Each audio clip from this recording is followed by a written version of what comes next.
Welcome to the finale of Persona 5 Strikers. I'm pretty sure I got this one. I showed this off. I'm pretty sure it did.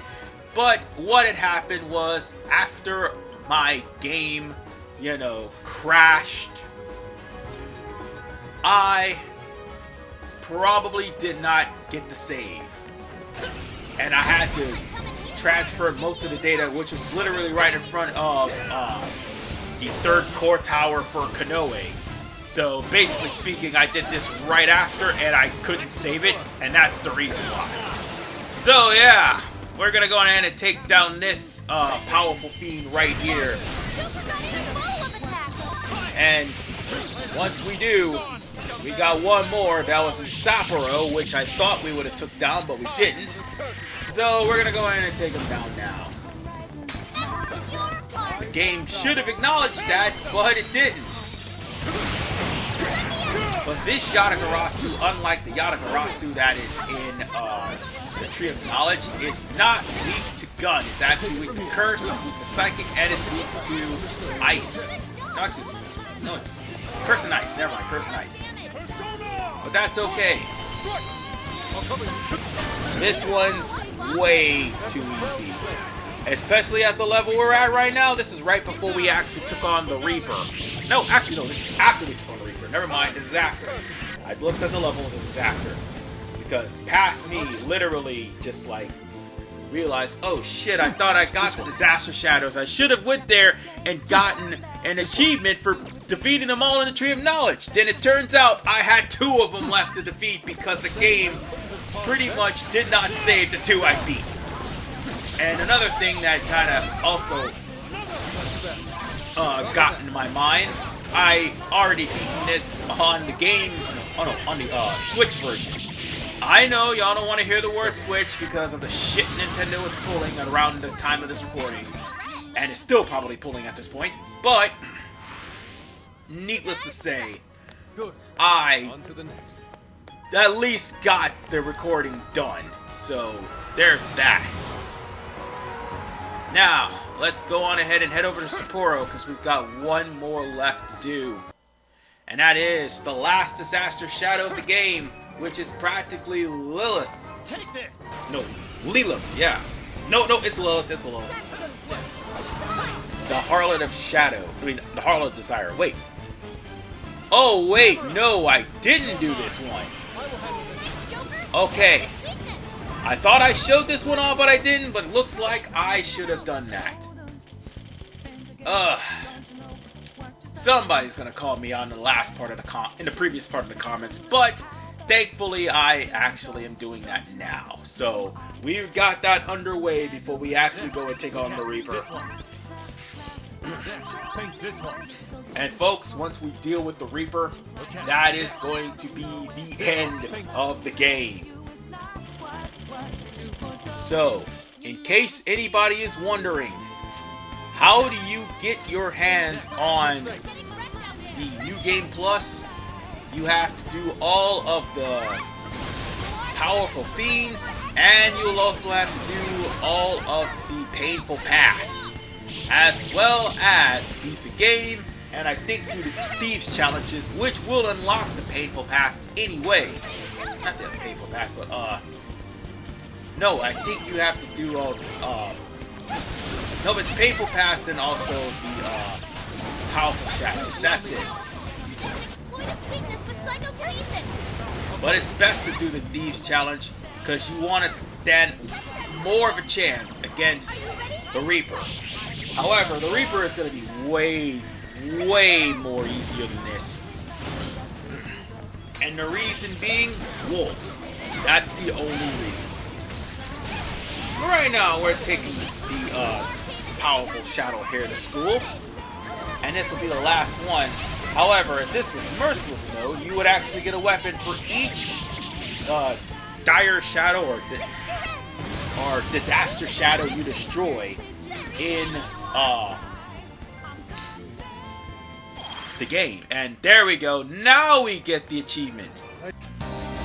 So, with that said, all disaster shadows have been defeated. Are you double-checking the request? And I also off-screen the last 2 painful past plus. Working on this one. It's showtime, ladies and gentlemen. It's time for us to deal with the Reaper once and for all. That will give Joker Paradise Lost S. Time to get to work. Which is one of his most powerful weapons in the game. But here's the kicker.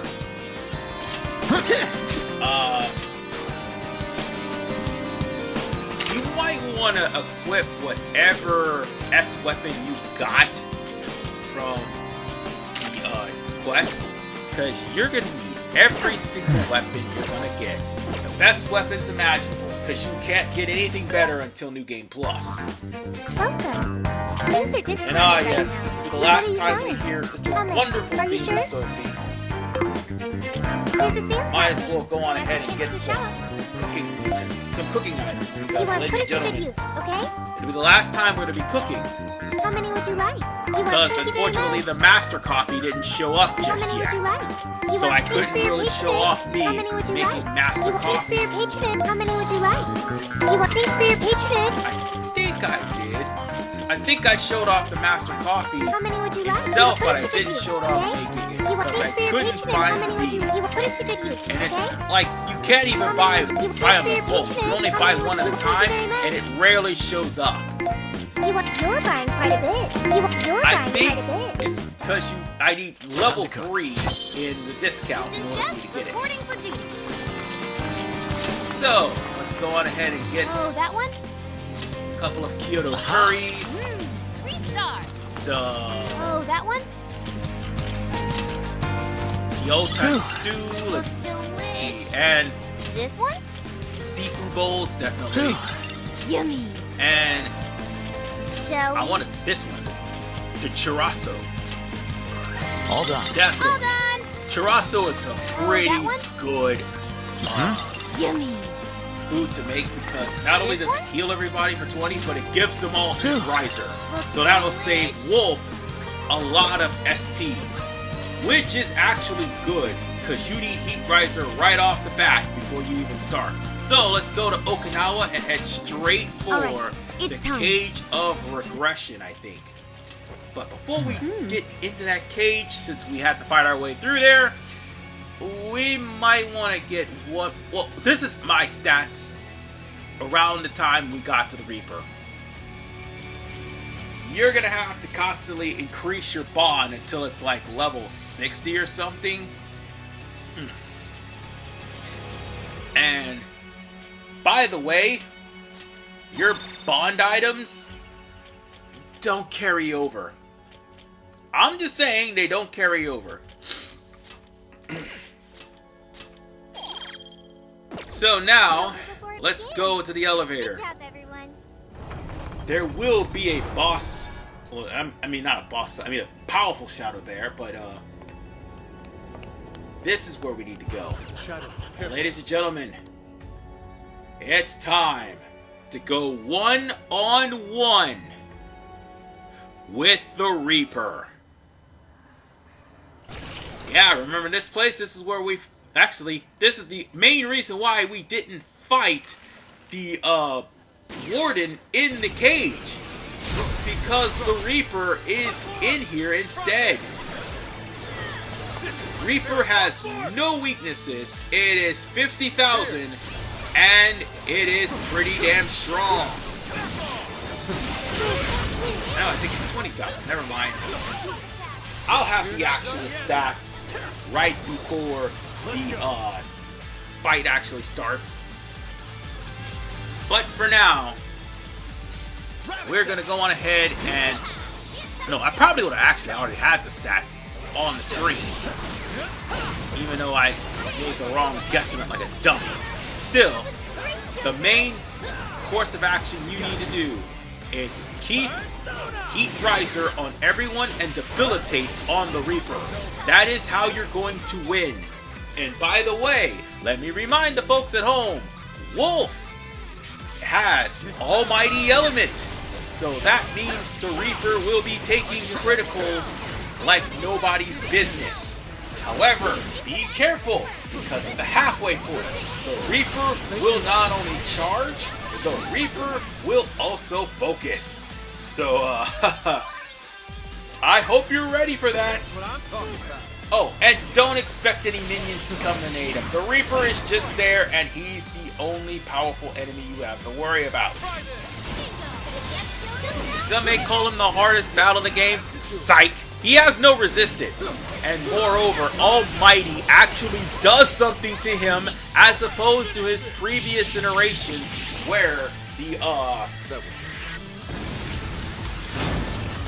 game purposely went there and like docked the damage that Almighty has done to like half because it's a boss character.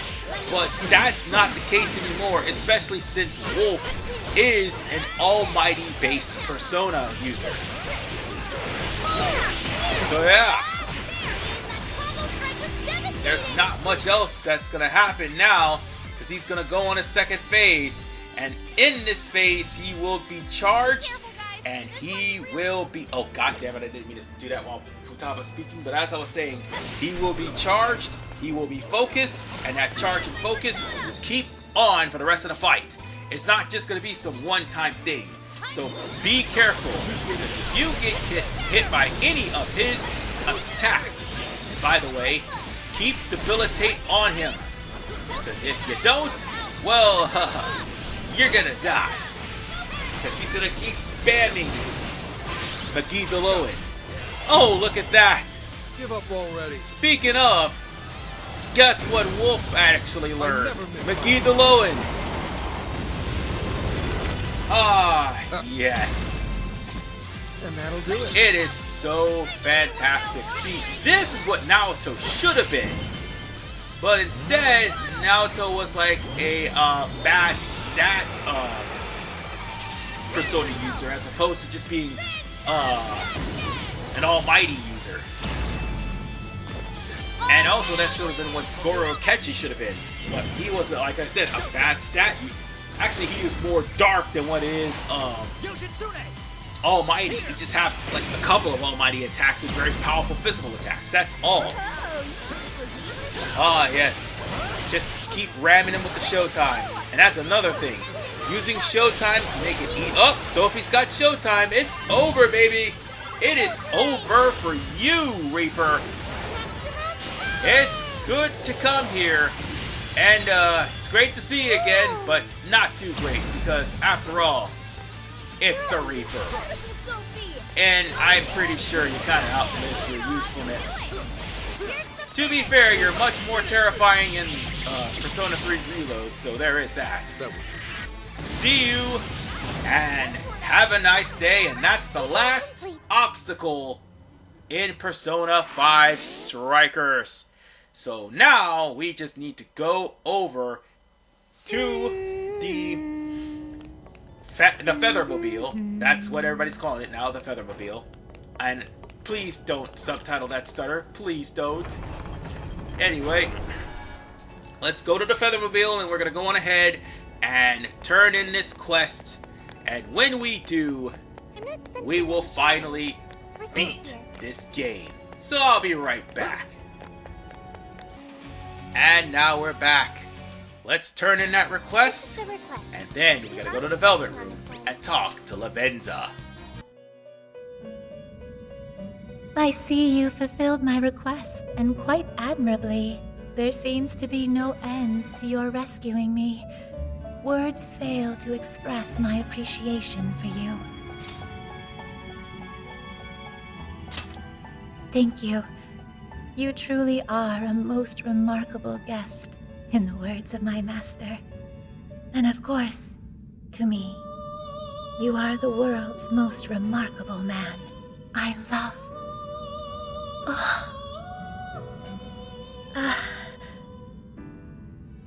Please accept this. It is a token of my gratitude.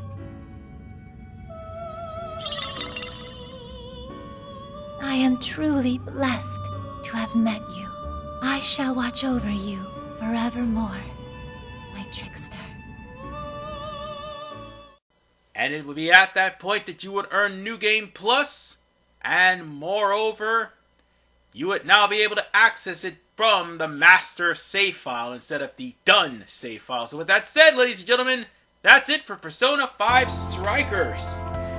I enjoyed the music.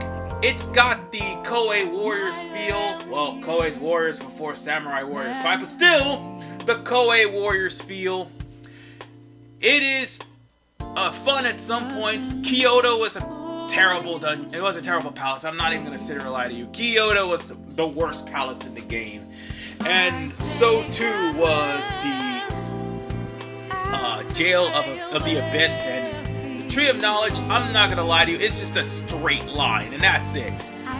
While they did have some really breathtaking cutscenes, they were so smooth and so clean. Still, the game felt like it was rushed. It had a lot of cut content and everything else in between. Moreover, when you look at the grand scheme of things, Akechi, Maruki, Sumire, they weren't even in this game at all. I mean, it's understandable for Maruki because, well, his voice actor died literally several months, I mean, it's like several years later, like in 2022. But the other two, there was no excuse. But despite all that, most of the jails had interesting layouts. I'd say my favorite one, obviously, you probably don't, if you haven't already noticed by now, and if you probably have been playing for quite some time, it was literally the Osaka jail, the best one. Hands down, big fan of Power Rangers, big fan of Kamen Rider, but moreover Power Rangers and Sentai in general. They have more Sentai in Japan because America, for some reason, decides to drop Sentai because they're fucking stupid. But that's okay. Still, Konoe was my favorite. My favorite jail of the whole entire time. And moreover, Zenkichi, being the characters introduced, Zenkichi is actually like my favorite character in this game. He's just a guy who literally had to witness the mementos and all the palaces for himself before he actually finally can get the courage to actually stand up to the villains. And Sophie, hers, I mean, I'm gonna be honest with you, Sophie got more focus. She's not a bad character at all. She got more focus in the story than what Zenkichi did, but at the exact same vein, Zenkichi got robbed in that boss battle. Plain and simple. He should have been in that boss battle in Kyoto. Because after all, he was trying to solve his problems with his daughter. But in the grand scheme of things, Striker is so much better than Royal. I mean, not better than 5, but Royal definitely. It is definitely better than Royal. Because Royal feels like it's shooting. 5 was actually a natural thing in it by itself, and Strikers would have just been a better sequel to 5 than what it would be to Royal. Because after all, adding the characters in and not bringing them into the sequel just doesn't make any damn sense. It doesn't. Unless you can explain what happened to them, which they don't. And as for the Demiurge, probably the worst. I mean, it's better than Maruki. Better than Maruki, but not by much. I still prefer Yalavac as the final boss. Still, I enjoyed this game the most. And there's still more cutscenes to go. So let's get on to that, shall we? He should be out any second. There!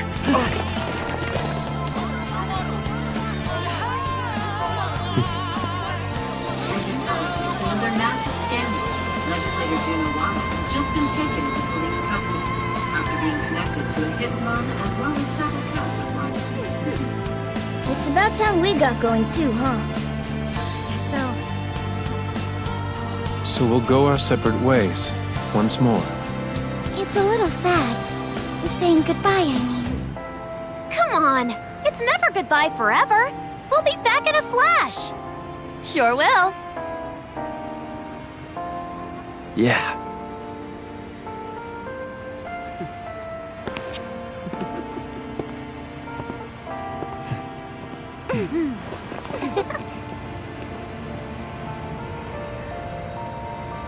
Until next time, Phantom Thieves!